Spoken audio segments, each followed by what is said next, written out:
When people talk about legendary JDM cars, names like the Supra, Skyline, and RX-7 always come up. But what about the ones no one talks about? Hidden in the shadows of their more famous siblings are a few Japanese cars that were ahead of their time, packed with innovation and now forgotten by most. In this video, I'm breaking down 5 of the most underrated JDM legends, cars you need to see to believe. Let's dive in. Kicking off the list is a car that feels more like a spaceship than a coupe, the Cosmo. Sold only in Japan, this was Mazda's luxury tech showcase in the 90s. Between 1990 and 1995, Mazda did something wild. They threw the rulebook out the window, gave their engineers a blank check, and basically said, make something cool, make something bold, make something that no one expects. What came out the other side was the JC platform Cosmo, a sleek 2+2 coupe with the swagger of a high-end Grand Tourer and the beating heart of a warrior. This wasn't just Mazda being quirky for the sake of it, though they're good at that too. No, the JC Cosmo was intended to be the brand's halo car, the ultimate expression of what Mazda could do when it aimed for the stars instead of sticking to the streets. Think of it as Mazda's answer to Lexus launching the LS400, or Infiniti dropping the Q45, or even Acura flexing with the Legend. But while those brands were playing in the luxury sedan sandbox, Mazda came through and said, okay,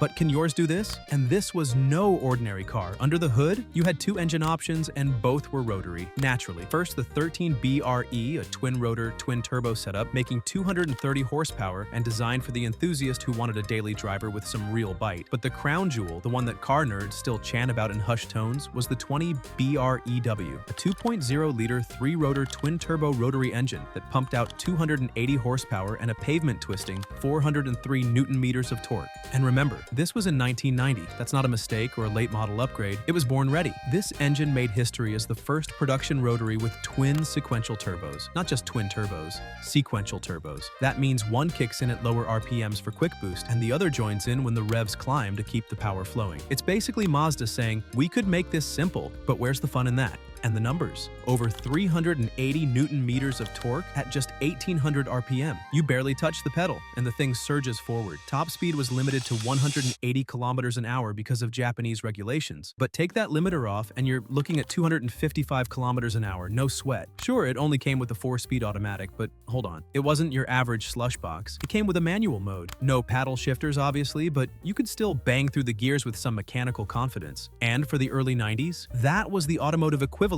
of discovering fire. Mazda knew it wasn't about just moving gears. It was about making you feel like you were piloting something special. Inside, it was pure science fiction. A full-on CRT touchscreen sat in the middle of the dash. Not just some novelty gimmick, it controlled the climate, the GPS, the CD player, radio, and even the built-in car phone. And this wasn't some half-baked system where you connect your phone via Bluetooth. No, the Cosmo had a phone, built in, with a number and everything. The whole dashboard looked like it had been ripped from a Tokyo air traffic control center and lovingly installed by a guy wearing a lab coat. And there was more. It was the first car in Japan to use a system called PalmNet, which allowed the car's ECU to communicate directly with service stations. You pull in for a checkup, and instead of awkwardly miming noises or saying, it kinda goes clunk when I brake, the car tells the mechanic what's wrong, directly. That's some next-level convenience. Now here's a weird one, in the best way. The Subaru SVX was Subaru's attempt at a grand touring coupe, known simply as the SVX outside of Japan. A car so weird, so ambitious, and so unmistakably 90s that it deserves way more attention than it ever got. It was an anomaly. A moonshot, a gamble from a brand best known for station wagons and World Rally Championship dust-ups. The SVX is a car that didn't just think outside the box. It didn't even acknowledge the box existed. It's got aircraft-inspired windows, a spaceship body, and an engine that says, I want to go fast. But the transmission goes, let's not rush things. So buckle in. The SVX is a 2-door, front-engine grand touring coupe that Subaru unleashed on the world from 1991 to 1996. It was their first and only real stab at creating a luxury performance car. And spoiler alert, it didn't exactly fly off the shelves, but it did make a grand entrance. Debuting at the 1989 Tokyo Auto Show, the SVX was penned by none other than Giorgetto Giugiaro of Italdesign. That's right, the same man behind automotive icons like the DeLorean DMC-12, the Lotus Esprit, the BMW M1, and even the original Volkswagen Golf. If you gave him a toaster, he'd probably make it look like it belonged in a spaceship. And that's basically what happened with the SVX. Under the hood, Subaru gave the SVX a power plant that matched its aspirations. Enter the EG 3.3-liter horizontally opposed flat-six engine. It was derived from the 2.2-liter EJ22 engine found in the Legacy, but with 2 extra cylinders and a lot more engineering magic. The EG33 wasn't just big, it was smooth, quiet, and surprisingly potent. Producing 231 horsepower and 228 foot-pounds of torque, the SVX had respectable performance numbers for the early 90s. It could sprint from 0 to 60 miles per hour in 7.3 seconds and do the quarter mile in 15.4 seconds at 92 miles per hour. No, it wasn't out-dragging Dodge Vipers, but that wasn't the point. This was about smooth, effortless cruising, long road trips, open highways, that feeling of covering ground quickly, wrapped in comfort and style. But here's where things get murky. Subaru, in a move that can only be described as very Subaru, decided to pair this sweet engine with a 4-speed automatic transmission, and only a 4-speed automatic. No manual, no flappy paddles, just a slush box that sometimes felt like it needed a second to think things through before deciding to shift. The transmission was notorious for being a weak point. Overheating was common, torque converters could fail, clutches would wear prematurely. Many SVX owners became intimately familiar with phrases like transmission rebuild or aftermarket cooler install. It was the Achilles heel of an otherwise well-engineered machine. Drivetrain options? Well, that depended on where you lived. Most SVX models came with Subaru's all-wheel drive system, which was a huge selling point. In the US, the system was called ACT4 or Active Torque Split, which primarily drove the front wheels and would send power to the rears when it detected slip. Not bad. But if you were lucky enough to be in Japan, Europe, or Brazil, you got the VTD or Variable Torque Distribution System. VTD was more sophisticated, using a planetary center differential and locking mechanisms to more actively manage torque distribution. It gave better balance and handling, especially in challenging conditions. Basically, other countries got the smart system. We got the diet version. This next one looks like it came straight out of a sci-fi anime. The Toyota Sera is best known for its butterfly doors, but there's more to it than just flashy entryways. Now, the Sera isn't your average compact hatchback. In fact, it might just be one of the most unconventional cars Toyota has ever produced. And that's saying a lot for a company that gave us the MR2 and the Previa. Produced from 1990 to 1996, the Toyota Sera was sold exclusively in Japan and never made it to international markets, despite being one of the coolest cars you'll never see driving down your street. So why didn't it make the cut for a global release? That's part of what makes this car so intriguing. Let's start with the design, because honestly, that's the first thing anyone notices about the Sera. This car looks like it drove straight out of a sci-fi movie. If you've ever wanted a car that's as futuristic as the 80s imagined it would be, then this is it. It wasn't just a car, it was a statement. First of all, let's talk about those butterfly doors. You heard that right, butterfly doors. Not gull-wing, not scissor, but butterfly. These things open forward and upward in a unique arc, which makes getting in and out a bit of a spectacle every time you're in a parking lot. Now, let's shift our attention to the Sera's most iconic feature, the roof. The roof of the Toyota Sera might make you feel like you're piloting a spaceship. It's got this stunning all-glass canopy that curves seamlessly into the windshield and side windows. It gives the car an open, airy feel that's almost panoramic. It's as much about the experience as it is about the aesthetic. And yes, there's even an option for a twin removable roof panel, which makes the Sera the perfect car to take out on a sunny day. Not that you'll see too many of those in Japan, given the whole rain every 5 minutes thing, but hey, it's a nice thought. And believe it or not, despite that expansive glass roof, Toyota was actually mindful of the car's occupants baking in the sun. The glass came with ultraviolet and infrared filtering to help manage heat and glare.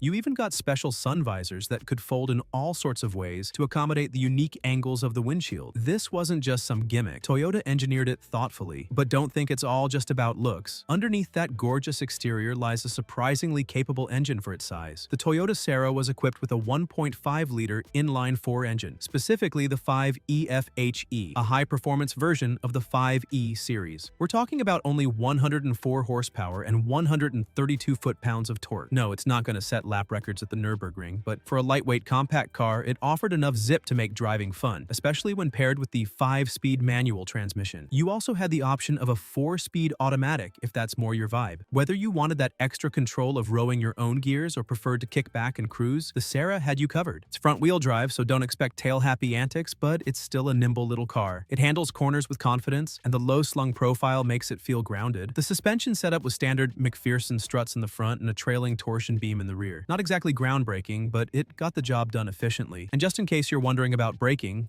yep, it's got vented discs in the front and drums in the rear. Not the fanciest setup, but for the car's lightweight and power level, it's more than adequate. Next up is a car that packed more tech than a NASA shuttle.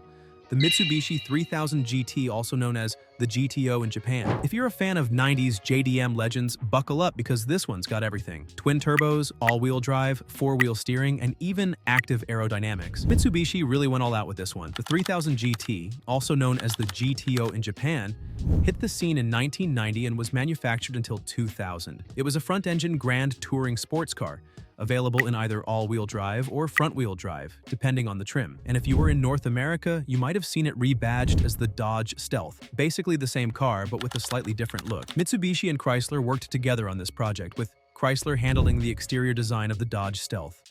But under the hood, it was all Mitsubishi. The car was built on the Sigma/Diamante platform, and came with a transversely mounted 3.0-liter V6 engine. And that GTO name? It was a nod to Mitsubishi's old Galant GTO and, of course, the legendary Ferrari 250 GTO.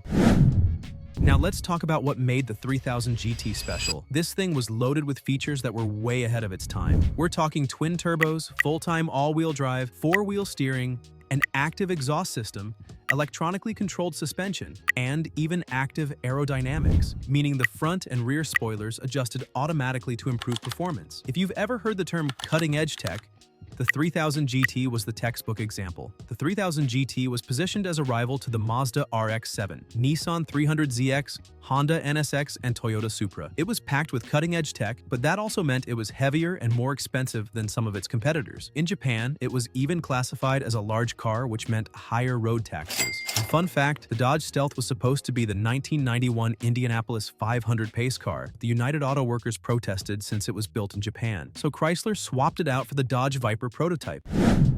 The first generation, known as Series 1, produced from 1990 to 1993. The top-of-the-line VR4 trim came with all-wheel drive, four-wheel steering, and Mitsubishi's active aero control system, which automatically adjusted the front and rear spoilers. This allowed the car to stay stable at high speeds and maximize downforce when necessary, especially in high-speed corners. The car had a drag coefficient of 0.33, meaning it was pretty aerodynamic for its time. Dodge's version, the Stealth, had some visual differences, like a unique front bumper with a crosshair design, a different B-pillar and quarter window, and a crescent-shaped rear spoiler. It also didn't get the active aerodynamics, which meant it didn't have the same level of high-speed stability and efficiency as the 3000 GT VR4. In 1993, Mitsubishi upgraded the engine crankshaft to a forged 4-bolt main, but early 1993 models still had the weaker cast crankshaft, which could be a concern for performance enthusiasts pushing the car to its limits. And at number 1, it's a hatchback that absolutely should not be this good.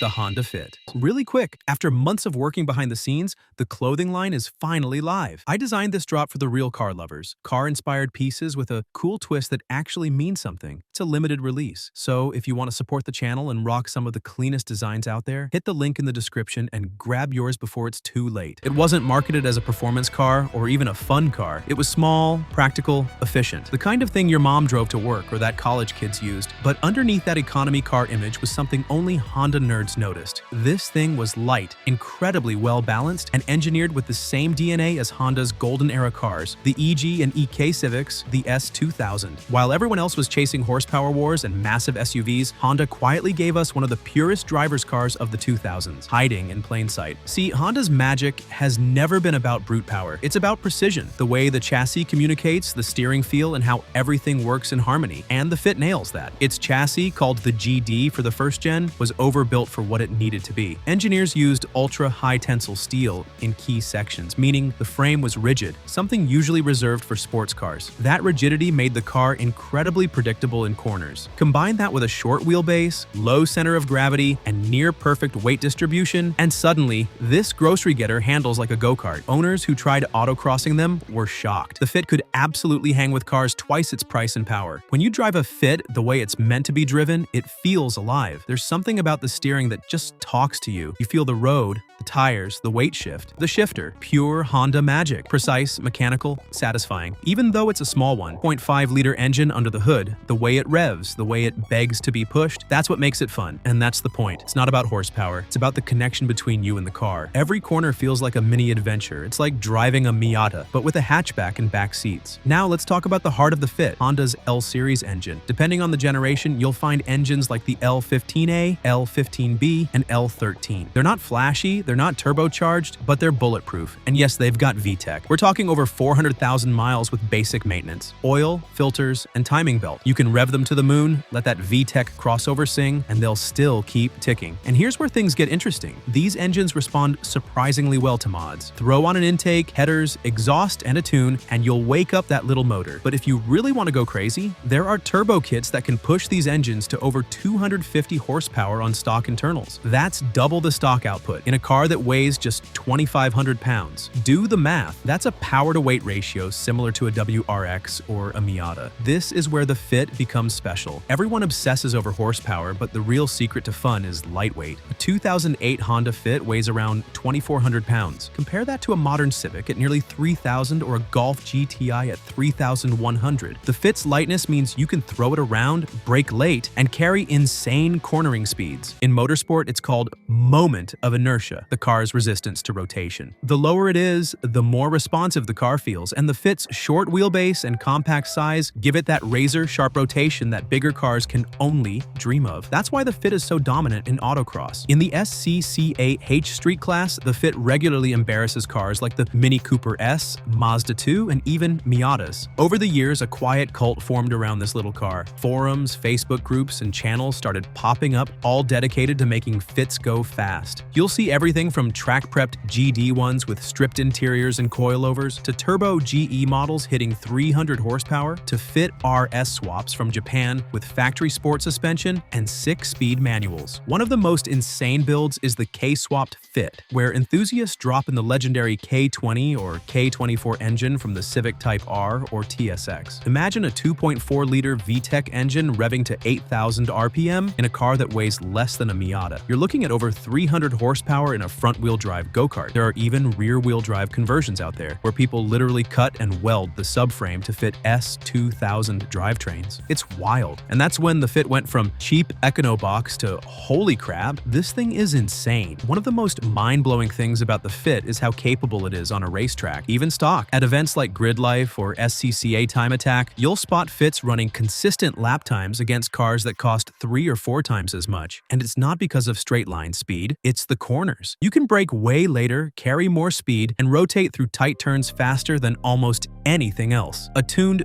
Fit with proper suspension, say coilovers, sway bars, sticky tires, becomes this surgical instrument on track. It rewards smooth inputs and precision. It's the kind of car that makes you a better driver. That's something few modern cars can claim. There you have it.